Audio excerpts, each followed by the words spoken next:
The clock on my nightstand read 2:13 inches the morning when my phone buzzed on the dresser.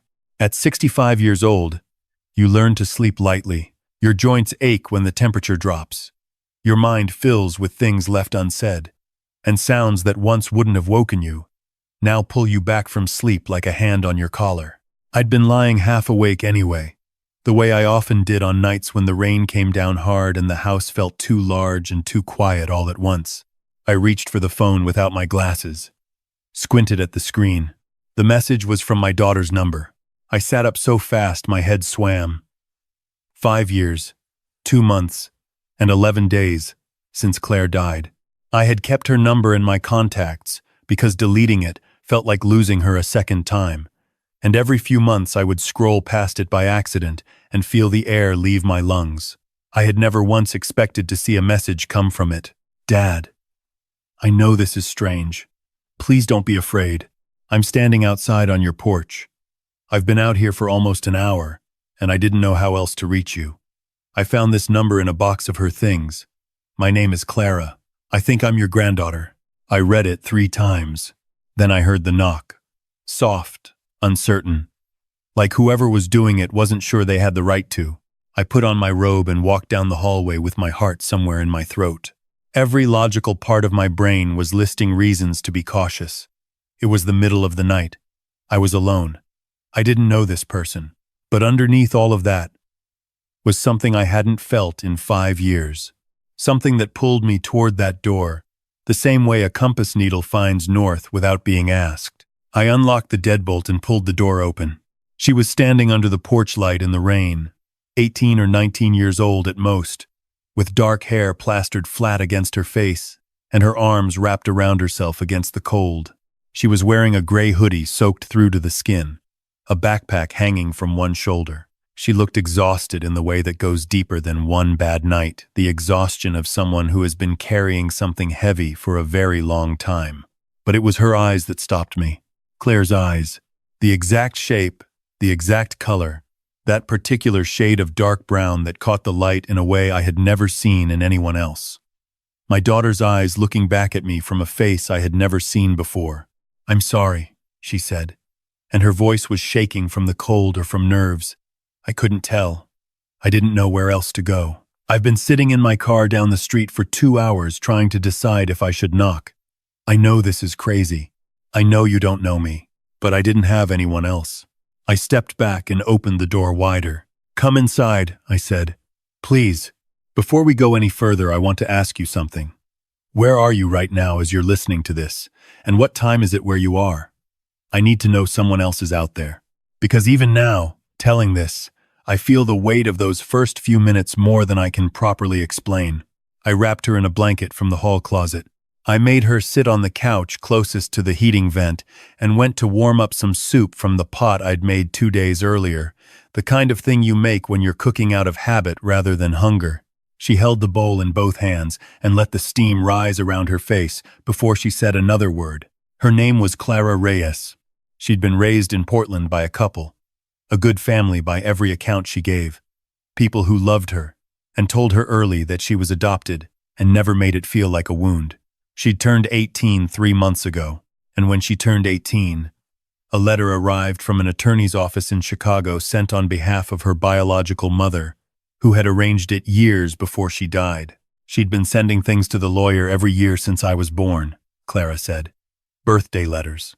She asked him to hold them until I was an adult. There were 18 envelopes. I read all of them in one night.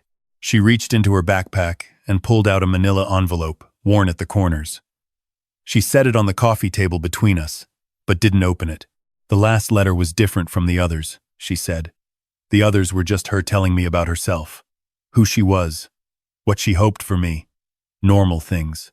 But the last one, she wrote it 8 months before she died, and she said something that I haven't been able to stop thinking about since I read it. She slid the envelope toward me. I opened it with hands that didn't quite feel like mine. The letter was 2 pages, handwritten on yellow legal paper in the neat, slightly left-leaning script I would have recognized anywhere. I used to tease Claire about her handwriting when she was small, told her it looked like a doctor trying to write poetry. She had laughed and kept writing the same way her entire life. I read it slowly. She wrote about being proud of the life she'd built. She wrote about her company, the consulting firm she'd started with her business partner 5 years earlier, and how it had grown faster than she'd expected. She wrote that she'd found out something she wasn't supposed to find out, and that she wasn't sure yet what to do with the information. She wrote that she hoped she was worrying over nothing, and that by the time Clara read this, everything would be fine. And then, near the bottom of the second page, in handwriting that was slightly harder to read, the pen pressing deeper, the letters less even, she wrote this: "If I'm gone by the time you read this, and it looks like an accident, please know it wasn't. His name is Richard Hale. We built the company together. I've been careful, but I'm scared. I've hidden everything that proves what he did in the storage unit on West Damon. The key is taped to the back of the photo in the envelope marked Portland. I kept copies of everything. If something happens to me, it's because he made it happen." I set the letter down on the table. The room felt very still. Outside, the rain had picked up, hitting the windows in waves. My daughter had gone to Claire's storage unit. Richard's company had been investigated by a forensic accountant who found evidence of irregularities in the books. All of this I had heard in pieces over the years. What I had also heard, and chosen to believe because grief leaves you no other option when the alternative is too enormous to hold, was that my daughter's death had been ruled an accident. She had fallen from the balcony of Richard Hale's penthouse apartment during a late-night meeting that he described as routine. He had found her. He had called 911. He had stood at the front of her funeral with tears in his eyes and told everyone she was the best partner he'd ever had. I had shaken his hand at the reception afterward. I remembered thinking he seemed genuinely destroyed by it. I looked at Clara across the coffee table. "You said go anywhere else," I said. "What happened? Did you try to find the storage unit?" She swallowed. "I found it. I used the key. The drive was there. Everything she described." She stopped, but someone had already been to the unit. Not recently. The dust patterns were disturbed months or maybe years ago.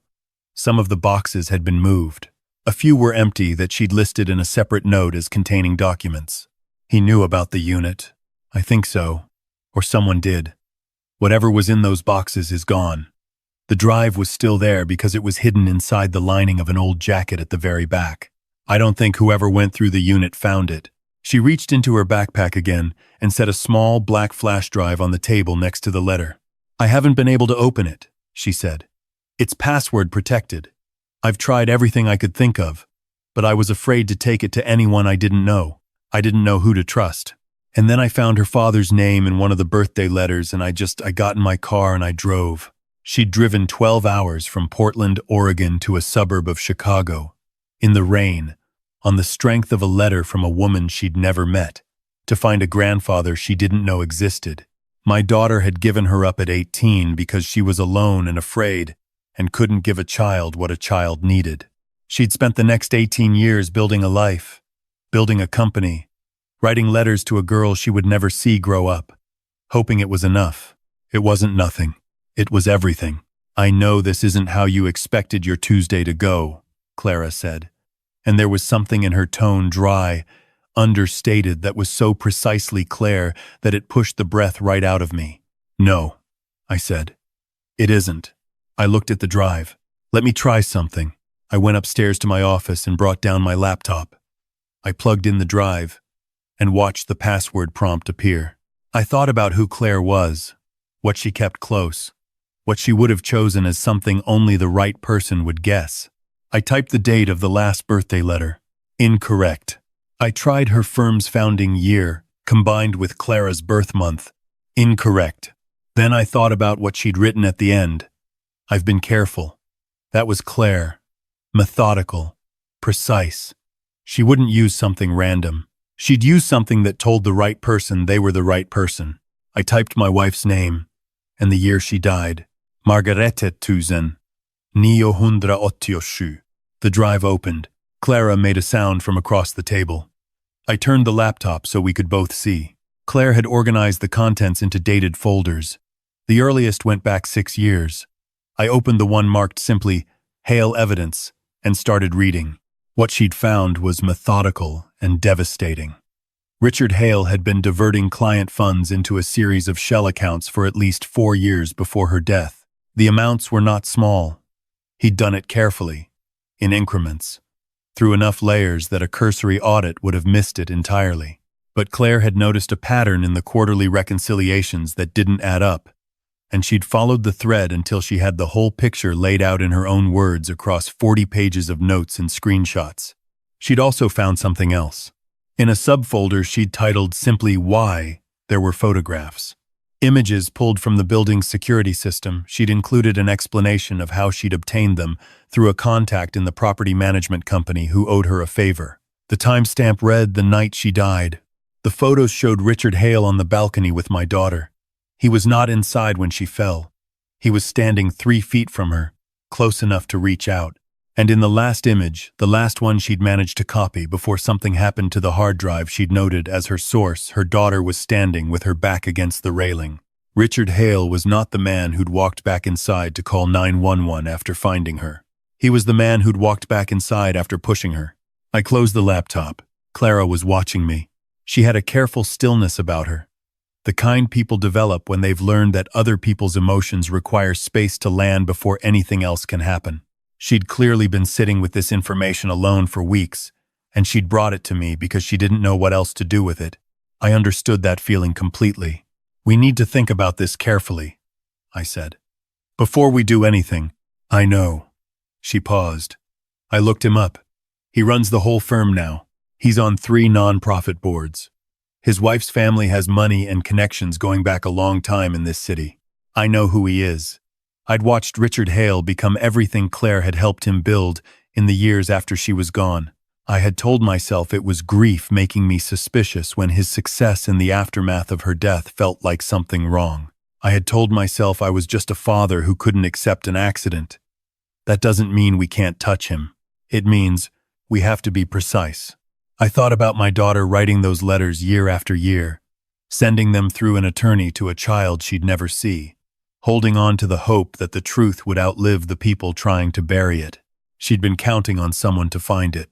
She'd been counting on me, in the end, even though she hadn't known it would work out that way. I was not going to let her down a second time. We spent the next 2 days going through everything on the drive. Clara slept in the guest room, and in the mornings she sat at the kitchen table with a notepad and made lists in handwriting that looked startlingly like her mother's, and I made coffee, and we talked through what we had and what we needed and what our options were. What we had was substantial but imperfect. The financial records were clear and damning. The photographs were suggestive but not conclusive on their own. A good lawyer could argue the angle, the lighting, the timestamp accuracy of a system that had since been replaced. We needed something more. What we needed was a way to make Richard Hale say what he had done. I had watched enough grief over the years, my wife's illness, my daughter's death, the long, quiet years after, to know that anger is just grief that has found a direction. I felt it now, steady and cold in the center of my chest. Not the kind that makes you reckless, the kind that makes you patient. I called him on a Thursday morning. He answered on the second ring, which told me he'd seen my name on the screen and made a choice to pick up rather than ignore it. That told me something. "Harold," he said, warm as a fireplace in a real estate brochure. "It's been too long. How are you holding up?" "I've been going through some of Claire's things," I said. "There's something I found that I'd like to talk to you about in person. Something about the company's finances from around the time she died." The pause was less than a second. Someone who didn't know what to listen for would have missed it entirely. "Of course. Whatever I can do to help. You know that." "Tonight? My house? Just you?" Another pause. "Sure. What time works for you?" He arrived at 7:30 in a car that cost more than I earned in my last 3 years of teaching. He was wearing the kind of casual clothes that are carefully chosen to look casual: dark slacks, a quarter zip in charcoal gray, shoes that were too good for where he was going. He'd kept himself in good shape. He had the kind of face that aged in a way people describe as distinguished. I shook his hand at the door. I showed him into the living room. Clara was in the kitchen, door slightly open. her phone propped against a coffee mug to record everything she could see through the gap. We'd tested the angle twice that afternoon. I sat across from him and waited for him to get comfortable. "So," he said, settling back, crossing one leg over the other. "What's going on, Harold? You said something about finances?" "Claire kept records," I said. "Detailed records. She was always meticulous." Something shifted behind his eyes. Just slightly. "That sounds like her. She hid them. She was worried about something in the months before she died, and she hid copies of everything she'd found. The shell accounts, the transfers, the full amount going back 4 years." I paused. "She also kept copies of photographs from the building's security footage, from the night she died." He was very still now, the kind of stillness that isn't calm. "Those photos were part of an investigation," he said carefully. "The building upgraded their system, and the originals weren't recoverable, as I understand it. Claire recovered them before that happened. She was thorough. I let that settle. The photos show you on the balcony with her, Richard. Not inside. On the balcony. Right next to her." He set down his glass. "I don't know what you think you saw. I didn't see anything. Claire saw it. She documented it. She hid it and made arrangements to make sure it survived her, because she was afraid of exactly this." I looked at him steadily. "She was right to be afraid, wasn't she? Harold." His voice dropped into something quiet and controlled. "You're grieving. I understand that. You want someone to blame for what happened to your daughter. That's natural. But I found her. I called for help. I was the one who sat with your family through all of it. You had access to her storage unit," I said. "Someone went through it. They found most of what she'd put there, but not everything. She was careful enough that she kept the most important piece somewhere they'd miss it." His jaw tightened. "I don't know what you're talking about. She found out what you were doing with the client funds. Millions of dollars, Richard. She confronted you that night on your balcony, and you couldn't let her walk away from that building with what she knew." He stood up. "I'm going to leave now, and I'm going to recommend, as a friend, that you speak to someone before you start making accusations you can't back up. I'm sorry for your loss. I always will be. But this conversation is done. She had a daughter," I said. He stopped. He turned back to me very slowly. "Claire had a daughter she placed for adoption 18 years ago. A granddaughter I didn't know I had until 4 days ago. She's the one who found the drive, Richard. And she's not a 65-year-old man who people can easily dismiss as too grief-stricken to think clearly. She's 18 years old, and she's already spoken to a journalist from the Tribune who covers financial fraud." His face had gone a color that didn't have a polite name. "She went to your former firm's clients as well," I continued. "The ones whose funds appeared in Claire's records. They have their own attorneys now." "You're bluffing." "The journalist's name is Diane Park. She's been on this story for 72 hours. She's waiting for my call." He crossed the room toward me. His voice had dropped to something I can only describe as a controlled threat. "Whatever you think you have, it won't hold up. You're a retired school teacher. She's a teenager. The Hale family has litigated more complex cases than this into the ground and come out clean on the other side. You will lose, and you will spend whatever you have left doing it." "Maybe," I said, "but she'll be free. And you'll spend every day waiting to see how it ends." The kitchen door swung open. Clara walked in with her phone in her hand and her chin up and her grandmother's stubborn set to her jaw. "Hi," she said to Richard Hale. "I'm Clara Reyes. Claire was my mother. Everything you just said is recorded, and it's already backed up." What happened next was not cinematic. He didn't lunge for the phone or confess dramatically or crumble. He stood there for a moment looking at Clara, the way a man looks when he recognizes something he thought he'd buried for good looking back at him from a new direction. Then he sat back down, and he started talking. Not to confess. Not at first. He was still trying to calculate. Still looking for the play that got him out of this. He talked about what Claire had misunderstood, about the complexity of the financial arrangements, about how the security footage could be interpreted multiple ways. But Clara kept asking questions in a quiet, precise voice, asking him to explain specific dates and specific amounts from Claire's notes, and watching him recalibrate again and again until the calculations stopped adding up. He didn't confess to killing my daughter that night, but he confirmed enough. The financial records, the confrontation on the balcony, the argument about what would happen if she went to the authorities. He was trying to frame it as a mutual confrontation that ended in tragedy. What he was actually doing was placing himself in a conversation he had previously denied having, in a location he had previously denied being. The police came an hour later. Diane Park ran the story the following morning. The trial took 14 months. The financial fraud charges were straightforward, the records Claire had kept were meticulous, and 2 former employees came forward once the story broke. The criminal case was harder. The photographs, Claire's notes, and Richard's recorded statements the night of our conversation were enough to bring charges. It was not enough, on its own, to be certain of the outcome. What changed things was a woman named Patrice. She had worked as a building manager at Richard's penthouse tower and had been let go abruptly 6 months after Claire died, with a settlement and a non-disclosure agreement that covered, as she described it to her attorney, the evening of August 19th, and my observations of the same. She'd kept a handwritten account of what she'd seen from the stairwell door that night, dated the following morning, locked in a safe deposit box, because she didn't know what else to do with it and was too afraid to do nothing. She testified for 2 hours. Richard Hale was convicted of second-degree murder and financial fraud.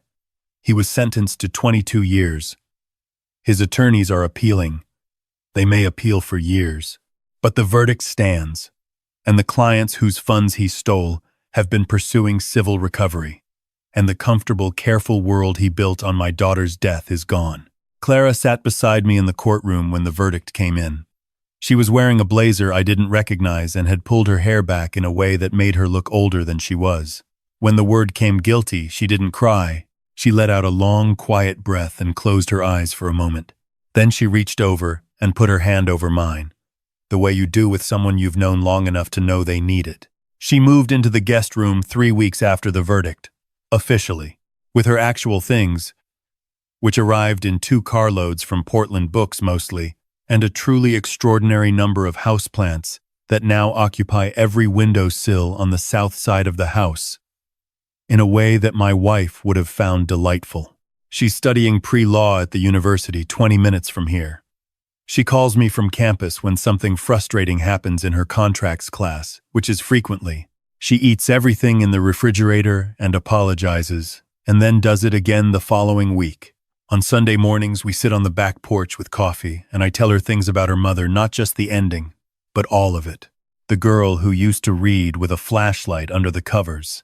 The teenager who argued every point of every rule until she found one she couldn't argue anymore, and then went quiet and respected it.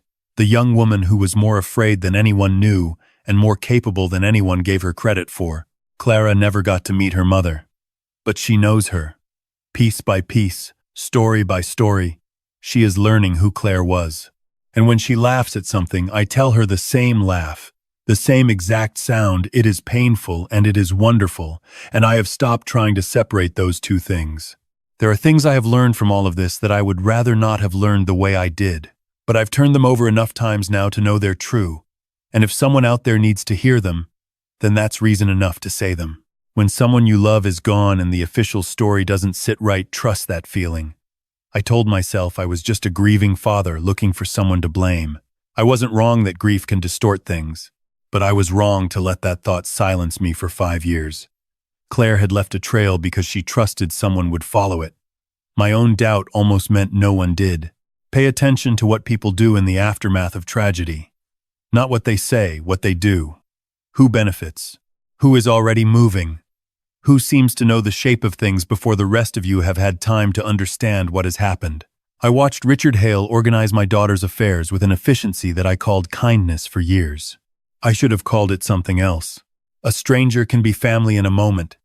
Family can be a stranger for a lifetime.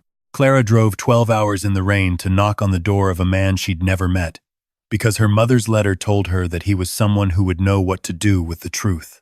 I don't know that I deserved that confidence, but I am grateful every day that I had the chance to earn it. And finally, don't wait. Do not wait until the moment feels safer or the evidence feels more complete, or the people involved seem less powerful. Claire waited, and she ran out of time. I waited 5 years because it was easier than not believing what I'd been told. Don't give the people who are counting on your silence the gift of your patience. It is almost midnight now. Clara is upstairs studying for something she described this afternoon as a final exam designed by someone who has never met a human person. I can hear the occasional sound of her moving around up there, the soft creak of the floorboards, the particular silence that means someone is actually reading and not just staring at a page. This house has not felt like a house with someone in it for 5 years. It does now. I keep Claire's photograph on the mantel in the living room, the same place it's been since she died. Some nights I stop in front of it on my way to bed and stay for a minute. She is 31 years old in that photograph, laughing at something outside the frame, and she looks like someone who has a long time ahead of her. She did not get that time. But she left enough behind that 2 people who were both missing something found their way to each other in the middle of the night in the middle of a rainstorm, and that is not nothing. That is, in fact, everything.